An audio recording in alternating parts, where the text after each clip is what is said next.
Hello, welcome back to my talk about my 2017 presentation to the AFCC. And so I've talked about sort of the context of how it emerged and the idea that I'm actually doing this for a purpose. And it's not the purpose of educating them because I'm not optimistic they will accept the education. If they are unethical, lazy, ignorant, and incompetent, I don't expect them to change. That's who they are. One of my favorite sayings is, "Don't try to teach a pig to sing. It just frustrates you and annoys the pig." So I'm not out here to teach the ignorant, incompetent, lazy, unethical forensic psychologists how to do psychology. If they're participating in the psychological abuse of children, which they are, if they are participating in the psychological abuse, spousal abuse of their parents using the children as weapons, which they are, they deserve to lose their license. And they're in violation, all of them are in violation of 2.01 boundaries of competence based on the assessment of delusional thought disorders on its own. Just that issue, the diagnostic assessment of delusional thought disorders, none of the forensic psychologists are competent in the mental status exam of thought and perception, which is the diagnostic assessment for delusional thought disorders. And I will cite to Walters and Friedlander in the journal Family Court Review, which is the flagship journal of the AFCC. In 2016, they identified the possibility of a shared persecutory delusion, citing to me.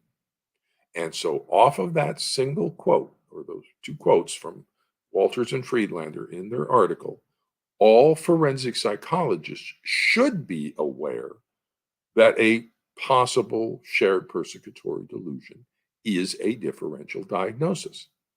So, they all should be competent in the diagnostic assessment of delusional thought disorders based on that possibility.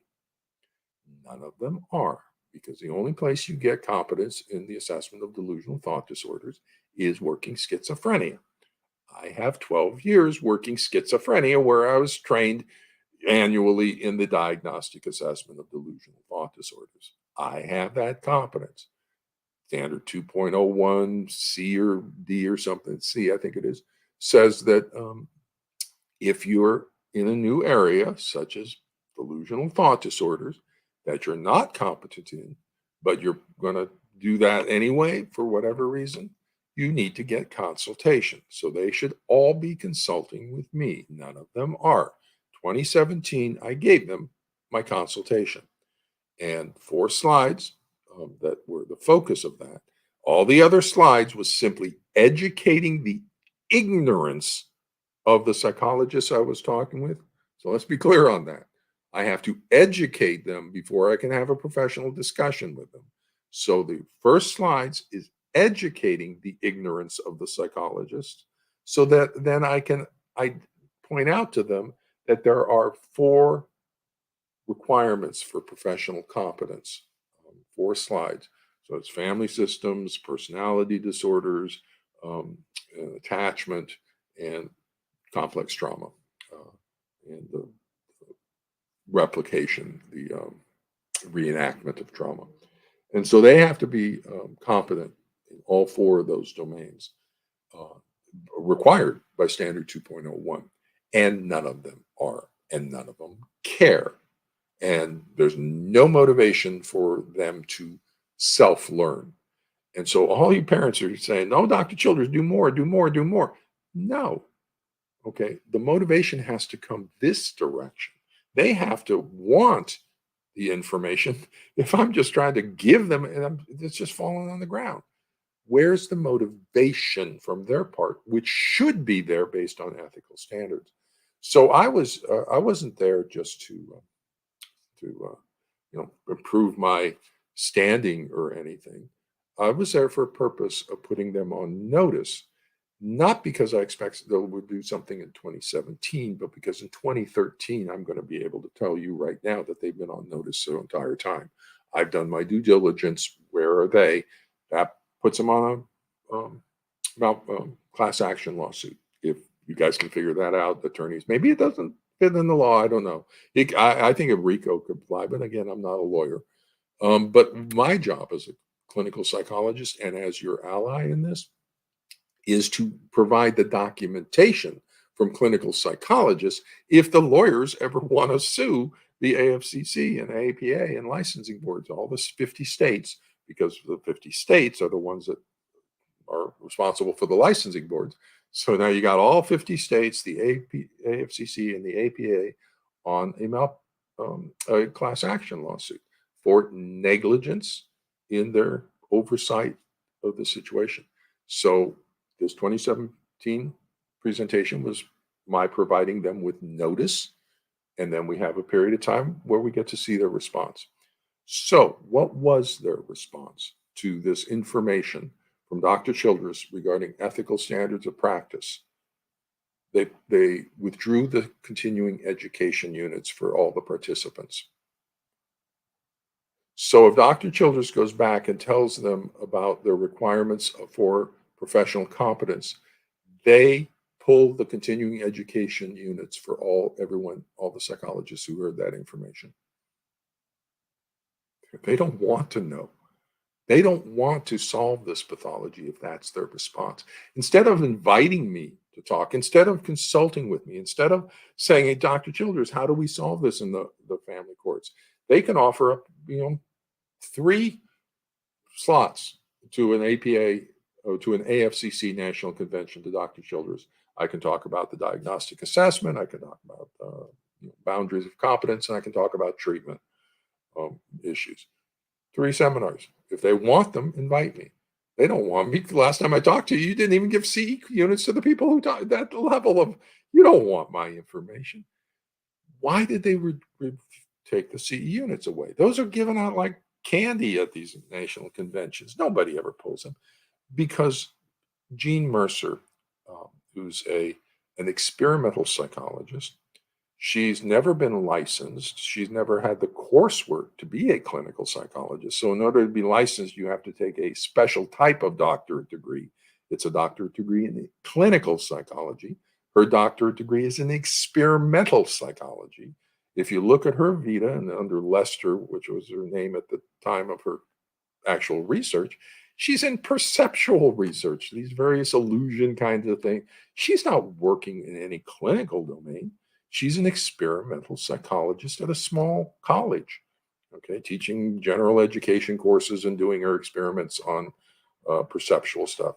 She then retires and now sees herself as an expert in clinical psychology, where she's talking about different types of pathology and their treatment, attachment pathology. She now sees herself as an expert in attachment because she's read some books. She's not an expert in anything. But over here in the family court, she's actually a testifying expert witness and stuff because that's the low standards you have over here. So anyway, Jean Mercer is triggered by the fact that I use the word attachment.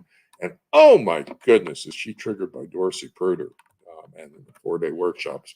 And Jean Mercer seems kind of obsessively fixated on this parental alienation kind of topic or idea. And so she sees everything through this lens of parental alienation, and she can't expand out, and she kind of gets triggered by that. I worry that she's kind of getting older because I'm 68. I'm getting kind of older, and I graduated high school in 1972. I look at her vita. I think she graduated her doctoral program in like 1968. So I think she graduated from a doctorate program before I even graduated from high school. And I'm an old guy. So I personally, and she's not a clinical psychologist. She's never been licensed. She's never even been qualified to sit for a license. She never had the year of pre-doctoral supervised training. She never had the year of supervised postdoctoral training, and none of the coursework. And she's never sat for the licensing board exam ever in her life. She's not assessed, diagnosed, or treated anything ever in her life. More or less attachment pathology. Here, I'm a clinical psychologist. I've treated lots of things: ADHD, autism, and trauma pathology. I've worked in the foster care, treating attachment pathology. I have early childhood mental health expertise. And she thinks she knows more than I do. It's like, can we say a little bit of grandiosity there? based on her Vita and my Vita. But she launches this campaign. And the interesting thing about this, though, is it's not just me saying this, because she blogged about it. And I'll put the blogs down below, the link to the blogs. I checked a while ago and they're still up there. It's like, Gene, you don't realize you're like documenting your harassment into the record. So the first blog, she talks about how she does this with professionals generally. So if she disagrees with a professional, what she will do is she will go in and figure out some technicality that she can get the CE units withdrawn on. So she knows the technical aspects of giving away CE units, and they're given away by the APA, American Psychological Association, once you authorize it. So she knows the technical rules, and then she finds some technicality to get the CE units withdrawn, and then she uses the withdrawal of CE units on a technicality to imply that the sponsoring organization had rejected the content of the seminar. So she's really manipulative in that, in trying to slander the professional reputations of people she doesn't agree with. Now, this isn't me saying this. You can read her blog. She's saying that's her approach with several people. And then she says, oh, Childress and Pruter, we did that with them. And we're waiting to see what happens. So we launched this campaign of harassment of the AFCC based on a technicality. We'll see what happens. So then the second blog is after they removed the CE units. She's crowing about how it worked, that they pulled the CE units based on her harassment of the AFCC and slander of Ms. Pruter and I. Interestingly, the AFCC never got a hold of me. So they never asked me what was going on. They never talked to me. They didn't probably even look at the slides we presented. Because if they look at the slides, which are linked below as well, if they look at the slides, then yeah, there's nothing we talked about that's controversial or anything. We're educating them about what Dorsey does. Okay, we're not allowed to educate people about what Dorsey does and fixes things. Nobody's supposed to know about Dorsey, Pruter, and the high road. We have to keep that absolutely silent. No, that's what these conventions are about, is bringing ideas together and exchanging ideas. We explained exactly what she does, exactly how she comes at a professional level. And I was on stage the entire time. So I think the technicality they got was Dorsey Pruter doesn't have a doctorate degree. And so maybe it's that they have to have doctorate degrees to get, CE units from APA or whatever. I don't know the technicality, she does. But I think that's what it is. But Dorsey I was on stage the entire time. And holy cow, you present at national organizations, students present all the time. They don't have doctorate degrees and they present with their mentors and stuff. And that's the silliest thing. But what she then does is, because she, Mercer, Jean Mercer, because she distorts and lies about my position. She says I'm a parental alienation person, and I'm not. I wish it would go away, but she categorizes me over with Burnett's and Gottlieb's and all that low-life group of professionals who do not reject the diagnostic guidance of the American Psychiatric Association and the ethical guidance of the American Psychological Association. She puts me in that group and then uses that to slander my reputation. And so she goes into the courts and does the same thing. And because she posts blogs that distort what I'm saying and saying I'm all sorts of don't know what I'm doing and everything, because she thinks she knows more about attachment pathology than the actual clinical psychologist who's worked with attachment pathology. She thinks she knows more. So she puts her posts up around on the blog.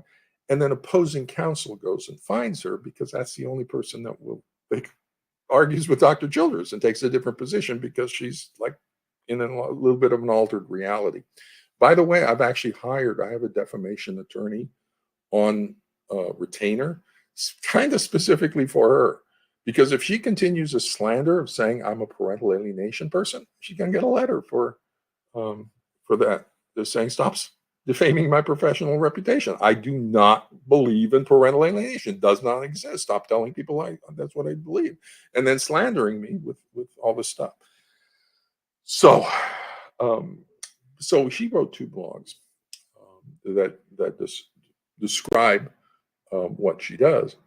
But then once she got the CE units, she then goes into these court cases and testifies that the withdrawal of the CE units by the AFCC, because they're linked to the APA as actually the provider, that the AFCC and APA have reviewed the content of what Dr. Childress and Dorsey Pruter are saying and have rejected the content, and that's why they pulled the CE units. So she generates the thing, and then she distorts what that thing is to slander the professional reputations of Dr. Childress and Dorsey Pruter. And I've got the testimony, I've got the transcripts from the testimony where she does exactly that. She uses those CE units to then slander my professional reputation by implying that this AFCC. Now, the AFCC never contacted me about any of this, about what happened or about the withdrawal of the C units, and they're just C units. But I don't know, because Dorsey doesn't have a college degree. I don't know why. But when I got the testimony transcript where she is saying this, and had from my attorney was saying, "We got this quote from Gene Mercer. What's your response?" That the APA and AFCC don't approve of your methods or ABPA. I got that. I sent it to the AFCC and said, "Can I get a response? I don't know why these CE units were withdrawn." And I sent it to, I think, the APA, because that's who they cite. And the AP said, "You're going to have to talk to the AFCC." I went and emailed the AFCC, and why were these withdrawn? And they said, "We don't know." And so there's no answer from anyone as to why they took the action that they did.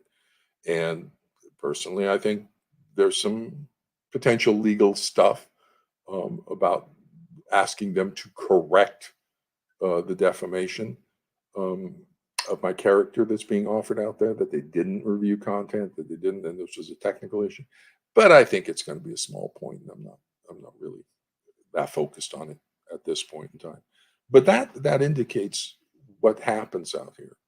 So I take Dorsey to the AFCC. We talk, we present, we tell them what the protocol is. We tell them about their ethical standards, and the consequences is they retaliate against us by pulling the CE units for everybody who hurt us, and to imply that there's something wrong with what Dr. Childress and Dorsey Pruter are saying at the instigation of one of these random people who occupy the family courts. Jean Mercer, who has no clinical degree, she's never assessed, diagnosed, treated anything. She just has an opinion.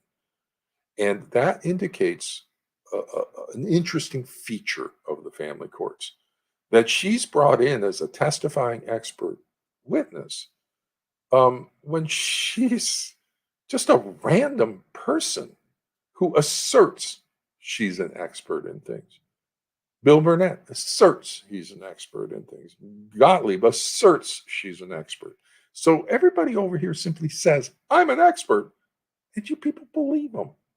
It's like insane over here. And that's because you have no real psychologists. You have no clinical psychologists. Now, hopefully I won't get in trouble for that, because one time, I'll wrap up here, but one time I said in the blog, after some testimony of Jean Mercer, that she wasn't a real psychologist because she's not licensed. Now, in California, the term psychologist is a protected term. It's called a protected term, which means you cannot say you're a psychologist in the state of California unless you're licensed. That's a requirement. That to say you're a psychologist, you must be licensed by law. Otherwise, if you have a doctorate degree but you're not licensed, you're a professor, or you're a doctor of psychology, but you're not a psychologist unless you're licensed, at least in California. So she came in to testify in California, Jean Mercer did, and held herself out to the court that she is a psychologist. That's in violation of California law, and that's what I was saying in my blog. And I also wrote a letter to her, standard 1.04, informal notification, and that there was ethical violations in her testimony that I was concerned about, boundaries of competence issues, and the issue of holding herself out to the court as a psychologist when she's not, in violation of California law. And Jean Mercer actually posted a blog response to this saying, oh, it's ridiculous. And she just kind of dismissed it all. So she's not really concerned, it appears, about her ethical stuff. But because I said on my blog that she's not a real psychologist, she filed a licensing board complaint against me in California for unprofessional practice. And then that's a whole nother story. I'll tell you a little bit about that one. But then she thought the board sanctioned me when they didn't. And so, everything worked out fine with that once they heard the other side of the story. But I have testimony from her in court where she uses that and to slander me again, saying that the AFCC withdrew the CE units and my own licensing board sanctioned me for unprofessional practice. No, it didn't. First off, it didn't. But second off, she didn't tell the court that she's the one that generated the board complaint against me. And then she uses it to slander my professional reputation in the courts. And I got the documentation. So that whole situation with the AFCC and that 2017 presentation is so interesting on multiple grounds. It's interesting for what the AFCC did in response. It's interesting for exposing a feature of the pathology in the family courts, which is these strange, random people who hold themselves up as experts. And because everybody fights, they actually get traction and credibility for opinions that have no valid basis to them. So with that, that's my story about my presentation to the AFCC with Ms. Pruter. I'll go on and talk to you other times about other interesting experiences. The licensing board complaint by Jean Mercer is an interesting one. I'll discuss that. Her testimony coming out to California to testify in that case was interesting. I'll talk about some other aspects, the forensic psychologists and some of the stuff that's happening with them. So with that, take care, everybody, and good luck out there.